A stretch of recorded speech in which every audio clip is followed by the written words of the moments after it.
Hi friends, welcome back to my channel. First time என் video பார்க்குறவங்க subscribe பண்ணுங்கள், மறக்காமல் பெல் ஐக்கானை கிளிக் பண்ணுங்கள். அப்போ தான் நான் போடுற வீடியோலாம் நோட்டிஃபிகேஷனாக உங்களுக்கு உடனே வரும்.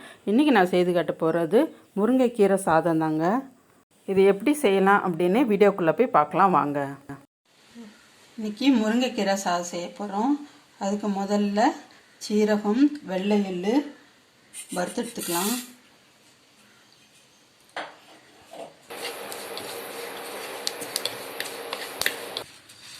பொரியலில் சேர்த்துக்கலாம்.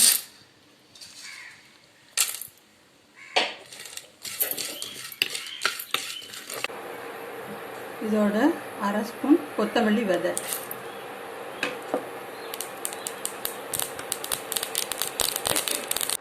அதுக்கு நல்லெண்ணெய் ஊற்றிக்கோங்க.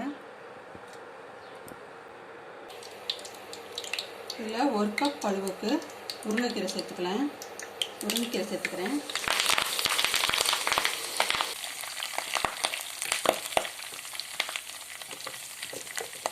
எண்ணெயில் நல்லா பொரித்து எடுத்தாச்சு.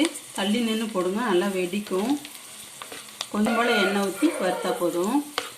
ஈரம் இல்லாமல் போட்டு வெடித்து எடுத்துருங்க. இப்போ வறுத்தெல்லாம் போட்டு பொடி பண்ணிக்கலாம். இதெல்லாம் பவுடர் பண்ணியாச்சு. இப்போ அடுத்ததாக முருங்கைக்கீரையை பொரிச்சதை எடுத்து பொடி பண்ண போகிறோம். இதோட ஒரு பச்சை மிளகாய் சேர்த்துக்கோங்க. இதில் பொரிச்ச முருங்கைக்கீரை,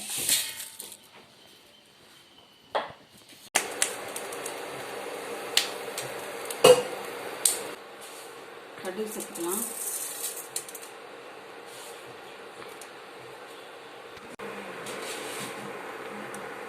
கடலைப்பருப்பு, அடுத்ததாக உளுந்து,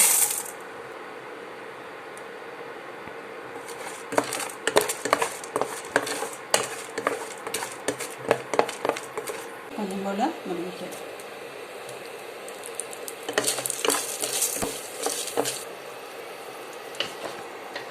இதோட வடித்த சாதம்,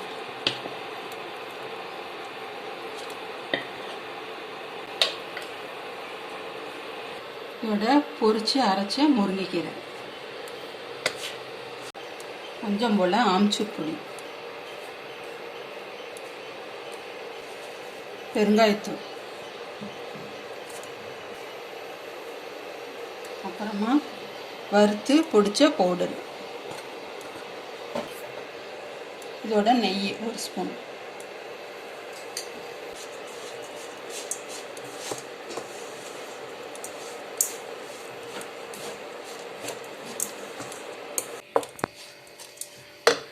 உப்பு,